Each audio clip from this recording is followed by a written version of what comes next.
నమస్కారం. టీవీ7 daily market updates కు స్వాగతం.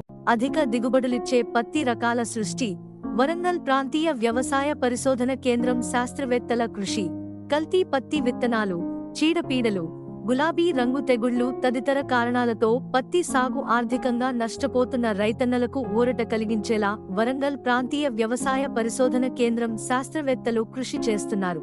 పరిశోధనలకు మరింత ఊతం అఖిల భారత పత్తి పరిశోధన పథకం ఏఐసిఆర్పి కింద వరంగల్లో ప్రధాన కేంద్రం ఏర్పాటుకు భారతీయ వ్యవసాయ పరిశోధన మండలి ఐకార్ నిర్ణయం తీసుకోవడంతో ప్రస్తుతం వరంగల్ కేంద్రంగా పత్తి పంటపై సాగుతున్న పరిశోధనలకు మరింత ఊతం లభించనుంది.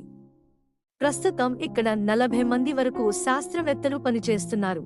కొత్తగా ఏర్పాటయ్యే కేంద్రంతో మరింత మంది శాస్త్రవేత్తలు పరిశోధనల్లో భాగస్వామ్యం కానుండగా పత్తి పంటలపై పరిశోధనలకు ప్రత్యేకంగా కేంద్ర ప్రభుత్వమే నిధులను విడుదల చేయనుంది.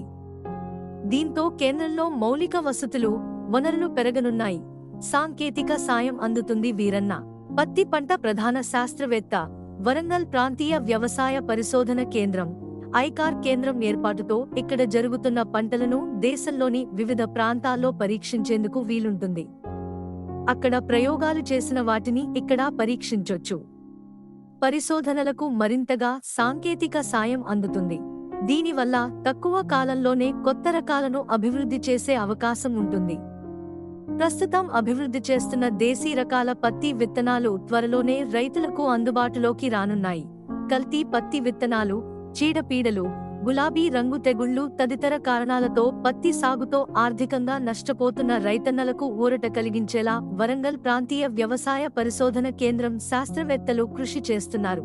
నీటి వసతి లేకున్నా, బెట్టతో ఎండిపోకుండా, చీడపీడల నుంచి తట్టుకునేలా అన్ని వాతావరణ పరిస్థితుల్లోనూ అధిక దిగుబడులిచ్చే కొత్త రకం దేశీయ పత్తి రకాల వెరైటీను సృష్టించారు.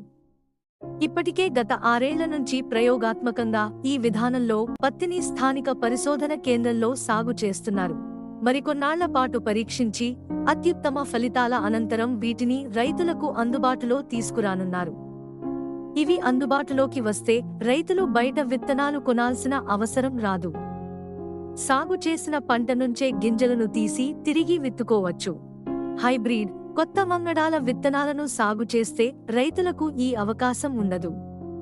పత్తి సాగుకు అన్ని విధాల అనుకూలంగా ఉండే తెలంగాణ లాంటి నేలల్లో ఇప్పుడు అభివృద్ధి చేసిన కొత్త రకాలు రైతులకు ఆమోదయోగ్యంగా ఉంటాయని శాస్త్రవేత్తలు తెలిపారు. తొలుత ఈ పరిశోధన కేంద్రం పరిధిలోని ఉమ్మడి ఖమ్మం, వరంగల్, మెదక్ జిల్లాల్లో ప్రయోగాలు చేసి దశల వారీగా కొత్త వెరైటీలను రాష్ట్రమంతా విస్తరించాలని నిర్ణయించారు. ఇలాంటి మరిన్ని అప్డేట్స్ కోసం వాచ్ చేస్తూనే ఉండండి టీవీ7.